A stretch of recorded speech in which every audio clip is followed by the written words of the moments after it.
பித்ரு யஜ்ஞம். நமக்கு தெரியும் பித்ருக்கள்னா முன்னோர்கள், பெற்றோர்கள். இந்த இடத்துல பித்ருக்கள் என்பதை நம்மை பெற்ற தாய் தந்தை, பயாலஜிக்கல் ஃபாதர் அண்ட் மதர் என்று மாத்திரம் எடுத்துக்கொள்ளாமல் நமது இந்த உலகத்து முழுக்க இருக்கிற முன்னோர், மகாத்மா காந்தி கூட நமக்கு பித்ரு தான், விவேகானந்தர் கூட நமக்கு பித்ரு தான். அப்படி எடுத்துக்கலாம். அந்த உலகத்திற்கு வழிகாட்டி சென்றவர்கள் எல்லோரும் நமக்கு பித்ருக்கள் தான். அந்த நமது முன்னோர்களுக்கு நாம் செய்ய வேண்டிய கடமை என்று ஒன்று இருக்கிறது. பெற்றோரை பெரியோரை மதிப்பது என்று ஒன்று இருக்கிறது. இது நாம் செய்ய வேண்டிய அடிப்படை கடமை என்று சொல்கிறார்கள். அம்மாவும் அப்பாவையும் தெய்வமாக கொண்டாடுகிற ஒரு நாடு. அன்னையும் பிதாவும் முன்னறி தெய்வம் என்று சொல்கிறோம். மாத்ரு தேவோ பவ, பித்ரு தேவோ பவ என்றெல்லாம் நாம் சொல்றோம். இந்தியாவின் எல்லா மொழிகளிலும் இருக்குது. மொழிதான் மாறுபடுமே தவிர இந்தியாவில் வழிமுறைகள் மாறுபடாது, நெறிமுறைகள் மாறுபடாது. அம்மா அப்பா தெய்வம்னா தமிழ்லையும் தெய்வம் தான், தெலுங்குலையும் அம்மா அப்பா தெய்வம் தான், மராத்திலையும் அப்பா அம்மா தெய்வம் தான், ஹிந்திலையும் அப்பா அம்மா தெய்வம் தான், சமஸ்கிருதத்திலையும் அப்பா அம்மா தெய்வம் தான். அரபு மொழியில் அப்பா அம்மா தெய்வம் இல்லை, இங்கிலீஷில் அப்பா அம்மா தெய்வம் இல்லை. ஏனென்றால் அவையெல்லாம் வேற வகையான சிந்தனை, வேற தியாலஜி. இந்தியாவில் தோன்றிய அத்துணை மொழிகளிலும் அம்மா அப்பா தெய்வம் தான். அப்போ இதெல்லாம் value system, they carry the same value system. அதன்படியாக இங்கே பித்ருக்களுக்கு ஒரு மரியாதை இருக்கு. நம்ம எல்லாருடைய முன்னோர்களும் இந்த ரூம்ல, இந்த ஹாலில் தான் இருக்காங்க. அம்மா, அவங்க தாத்தா, பாட்டி, பூட்டன், ஒரு 15 தலைமுறை இருந்தா கூட இந்த ஹாலில் தான் இருக்காங்க. எங்கே இருக்காங்கன்னு கேட்டா என்ன பதில் சொல்லுவீங்க? நம்ம உடம்புல, நம்ம ஜீன்ல இருக்காங்க. ஒவ்வொருத்தருடைய ஜீன் ஸ்டடீஸ் நீங்க படித்தீங்கன்னா தெரியும். நமது முன்னோர்கள் மூலமாக தான் நமது ஜீன்கள் உருவாகி இருக்கிறது. இந்த முன்னோர்களுடைய ஜீன் எல்லாம் இப்போ என் தாத்தா பாட்டி எங்கே இருக்காங்கன்னா என் உடம்புக்குள்ள தான் இருக்காங்க. நான் கூட எனது மாணவர்களுக்கு சொல்லுவேன், இங்கே பாருடா, உங்கள் தாத்தா பாட்டி எல்லாரும் உடம்புல இருக்கிறாங்க. நீ முதல்ல ஒரு சிகரெட் பிடிச்சேன்னா ஒரு இருமல் வருதா இல்லையா? சிகரெட்டை ஏற்றுக்க மாட்டேங்குதா இல்லையா உடம்பு? அது என்னன்னா ஏதோ உடம்பு ஏற்றுக்கல, அலர்ஜின்னு நினைக்காத.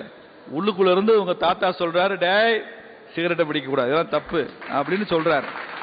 நீ எடுத்த உடனே ஒரு டாஸ்மாகில் போய் ஒரு கட்டிங் போட்டீங்கன்னா எடுத்த உடனே இருமல் வரும், வாந்தி வரும்.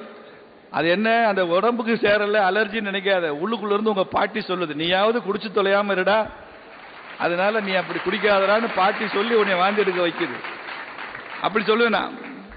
அந்த மாதிரி ஒரு அவர்கள் உடம்புக்குள்ளேயே அந்த முன்னோர்கள் இருக்கிறார்கள் என்பதை நாம் புரிந்து கொண்டு அந்த பித்ருக்களுக்கு செய்ய வேண்டியதை செய்யணும்.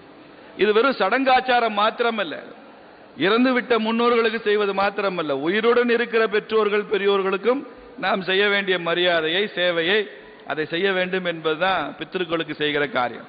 நீங்க யக்ஷ பிரசன்னம்னு மகாபாரதத்தில் ஒரு இடம் வரும். யக்ஷன் அந்த நச்சு பொய்கையில தண்ணீர் குடித்து தர்மனை தவிர 4 தம்பிகளும் செத்து போறாங்க. பீமன் செத்து போறான், அர்ஜுனன் செத்து போறான், விஷ தண்ணீரை குடிச்சு. அப்ப தர்மன் போய் என்ன ஆச்சுன்னு பார்க்க போறப்போ அந்த யக்ஷன் அங்கே தோன்றான். உன் தம்பிகளை எல்லாம் திரும்ப உயிரோட கொடுத்துறேன், ஆனால் நான் கேட்பதற்கு நீ பதில் சொல்லணும் அப்படின்னு நூற்றுக்கணக்கான கேள்விகளை கேட்டுக்கொண்டே இருக்கிறான். விரைவாக பதில் சொல்லணும், குயிஸ் மாதிரி. அவன் கேளுன்னு சொல்லி கேட்கறதுக்கெல்லாம் பதில் சொல்றாரு தர்மன். அதுல திருப்தியாகி யக்ஷன் இறந்து விட்டவர்களை திரும்ப மீட்டு அனுப்புகிறான். அதான் யக்ஷ பிரசன்னம்னு கதை. அதுல 2 கேள்வி. இந்த உலகத்தை விட பெரிது எது தர்மா அப்படின்னு யக்ஷன் கேட்கிறான் தர்மன்ட்ட. இந்த உலகத்தை விட பெரியது எது? அதுக்கு தர்மன் ஒரு வினாடி கூட தாமதிக்காமல் பதில் சொல்றான், இந்த உலகத்தை விட பெரியவள் என் தாய் அப்படின்னு சொல்றான். ஒரு தாய் என்பவள் இந்த உலகத்தை விட பெரியவள். இந்த ஆகாயத்தை விட உயர்ந்தது எது தர்மா அப்படின்னு அடுத்த கேள்வி கேட்கிறார் யக்ஷன். அதுக்கு தர்மன் பதில் சொல்றான், இந்த ஆகாயத்தை விட பெரியவர் என் தந்தை அப்படின்னு சொல்றான். அப்போ ஒரு தாய் என்பவள் பூமியை விட பெரியவள், ஒரு தந்தை என்பவன் வானத்தை விட உயர்ந்தவன்.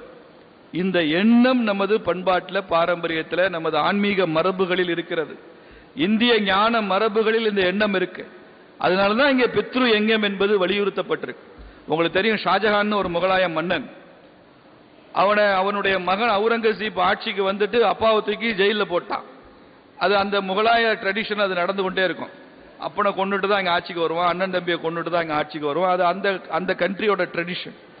அந்த ஷாஜஹான் ஆக்ரா கோட்டையில் ஜெயிலில் இருக்கிறப்ப அங்கே ஒரு சின்ன துவாரம், அந்த துவாரத்தின் வழியாக பார்த்தால் தாஜ்மஹால் தெரியும், யமுனை கரை தெரியும், அவ்வளவுதான். அவுரங்கசீப்போட உத்தரவு என்னன்னா, குடிக்க தண்ணீர் கூட கொடுக்காமல் அப்படியே விட்டுறணும். ஷாஜகான் தாகம் எடுத்து பசியிலே செத்து போயிடுவாங்கிறது தான்.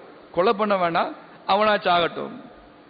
அப்படி பசியிலையும் தாகத்திலையும் ஷாஜகான் இருக்கும்போது அந்த துவாரம் வழியாக பார்க்கிறான்.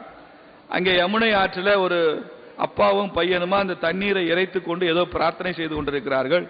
அப்போ ஷாஜகான் கேட்குறான் பக்கத்தில் உள்ள சேவகன்ட்ட, அவங்க 2 பேரும் என்ன பண்ணிட்டு இருக்காங்க? இல்லை, அவங்க 2 பேரும் திதி கொடுத்துட்டு இருக்காங்க. என்ன திதி கொடுக்குறாங்க? இறந்து போன அப்பாவுக்காக மகன் திதி கொடுக்குறாரு. பிறகு அந்த சின்ன பையன் கூட இருக்கானே, அவன் என்ன செய்யறான்?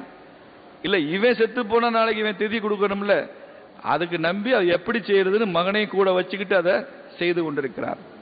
இங்கே இப்படி தண்ணி எடுத்து வாரி இறைச்சா செத்து போனவனுக்கு தண்ணீர் போயிருமா, தாகம் தீர்ந்துருமா? அதுக்கு அந்த சேவகன் சொல்றான், அதுதான் அவங்களுடைய நம்பிக்கை.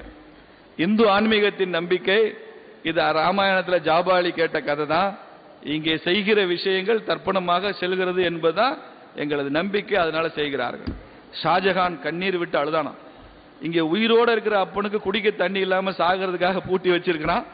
அங்கே ஒருத்தன் செத்து போன அப்பனுக்கு தாகம் எடுக்கிறதுக்காக தண்ணீர் அடிச்சு கொண்டிருக்கிறான்.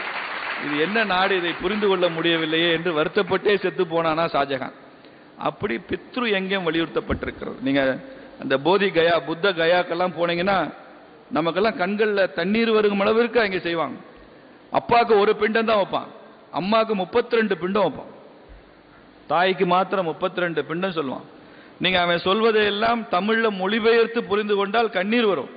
என்னை வயிற்றில் சுமந்தாயே அதற்காக, எனக்கு பால் கொடுத்தாயே அதற்காக, எனக்கு நோயுற்ற போது நீ பத்தியம் இருந்தாயே அதற்காக, இப்படி சொல்லி சொல்லி ஒவ்வொரு பிண்டமா வைக்கணும் அப்படின்னு சொல்லி அதற்கென்றே சில மந்திரங்கள்லாம் சொல்லி சொல்லுவாங்க. அந்த அளவிற்கு பித்ரு காரியங்கள், முன்னோர்கள், பெற்றோர்கள், பெரியோர்களை மதிக்க வேண்டும் என்பது உங்க ஆப்ஷன் இல்லைங்க, நமக்கு அது மேண்டேட்டரி. அது கட்டாயமாக வலியுறுத்தப்பட்டிருக்கிறது இந்து ஆன்மீகத்தில். அதை செய்ய வேண்டும். பித்ரு எங்க